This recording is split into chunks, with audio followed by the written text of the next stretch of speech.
La refondation de notre système de gouvernance politique occupe naturellement une place centrale dans notre programme.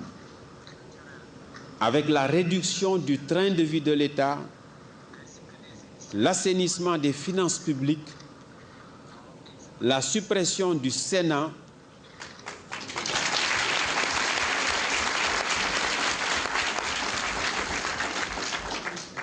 la suppression de innombrables et inutiles agences, la diminution drastique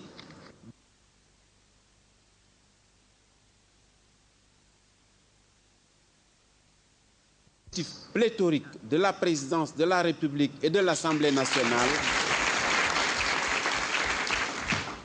la suppression des dépenses de prestige et le strict contrôle des dépenses budgétaires. L'utilisation judicieuse des énormes ressources financières ainsi économisées permettra en priorité de répondre aux besoins socio-économiques prioritaires des couches laborieuses de la nation. Cette refondation de notre système de gouvernance politique sera aussi marquée par la suppression de l'actuel régime de type présidentiel, même présidentialiste, dans lequel le président de la République concentre l'essentiel des pouvoirs, et le remplacement de ce régime par un régime politique de type parlementaire dont les pouvoirs exécutifs, législatifs et judiciaires seront à la fois séparés et équilibrés, avec en particulier une Assemblée nationale réhabilitée dans ses fonctions de législation, d'aiguillon et de contrôle de l'action gouvernementale, au lieu d'être, comme elle l'est aujourd'hui, une simple caisse de résonance.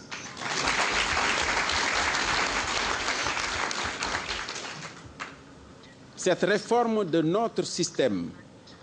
de gouvernance politique sera également marquée par l'émergence d'une magistrature indépendante, par des corps de contrôle et d'inspection qui seront autonomes vis-à-vis de toute suggestion politique. Enfin, tout dépositaire de la puissance publique, sera soumis à l'obligation de rendre compte de sa gestion, et sur toute autorité supérieure pèsera une obligation de déclaration de son patrimoine à l'entrée et à l'expiration de ses fonctions, dans le cadre d'une réhabilitation des valeurs cardinales de probité, de droiture et de justice, ainsi que d'une moralisation de l'utilisation des ressources nationales par les agents de l'État, au premier rang desquels le président de la République et les membres du gouvernement. C'est dire que si la volonté populaire accepte de me faire le privilège d'être le serviteur de la nation, je donnerai moi-même l'exemple de déclaration de mon patrimoine, tout comme je l'ai fait en 1983 lorsque j'ai été nommé ministre de l'Enseignement supérieur.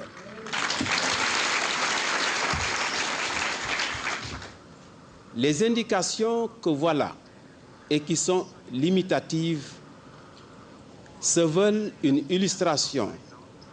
de notre volonté de redressement de la situation actuelle de crise morale, culturelle, sociale, économique et politique de notre pays et de notre volonté de transformer cette situation en une vaste entreprise de réarmement moral et de promotion d'un développement durable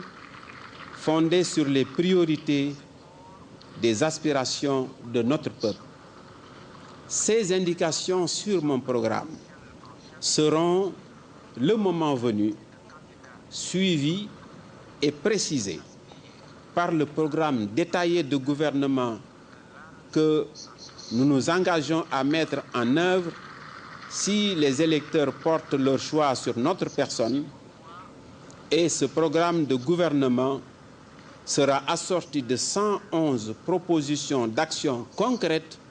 à réaliser selon un calendrier d'exécution.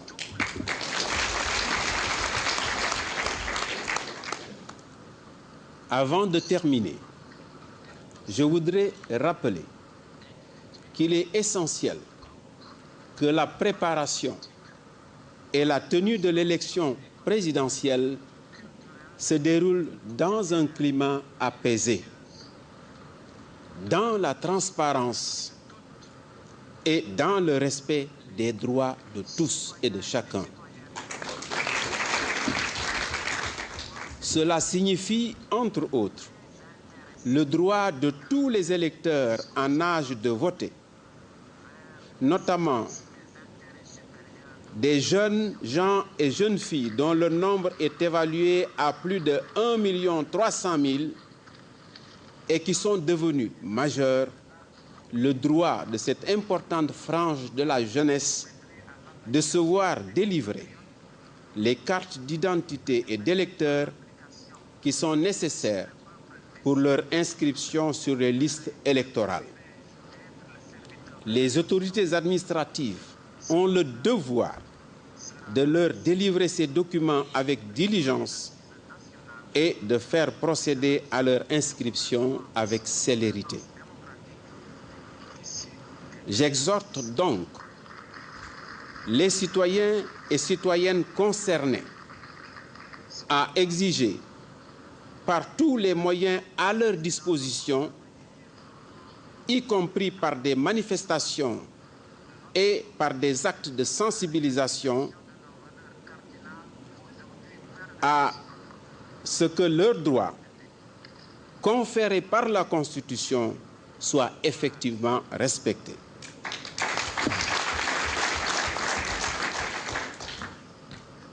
Je lance aussi un appel au pouvoir public pour l'accélération des procédures de délivrance de ces cartes d'identité et d'électeurs. De même, compte tenu des retards actuels qui sont constatés, parce que avérés, le gouvernement a pris la sage décision de prolonger jusqu'au 31 juillet le délai d'inscription. Toutefois, il est souhaitable de prolonger les délais d'inscription sur les listes électorales jusqu'au 30 septembre, afin que les jeunes électeurs et électrices, dont certains sont et seront occupés par la préparation des examens et des compositions de fin d'année, certains jusqu'à la mi- ou à la fin du mois de juillet, et dont d'autres, les ruraux, sont occupés par les travaux des champs, pour que tous ces électeurs et toutes ces électrices potentielles puissent mettre pleinement à profit ce délai supplémentaire pour se consacrer aux formalités d'inscription. Mes chers compatriotes, si nous voulons mettre un terme à la situation de déliquescence morale et de détérioration continue de nos conditions sociales et économiques de vie, et si nous voulons être les acteurs de notre propre développement, nous n'avons pas d'autre choix que de prendre en charge notre propre destin.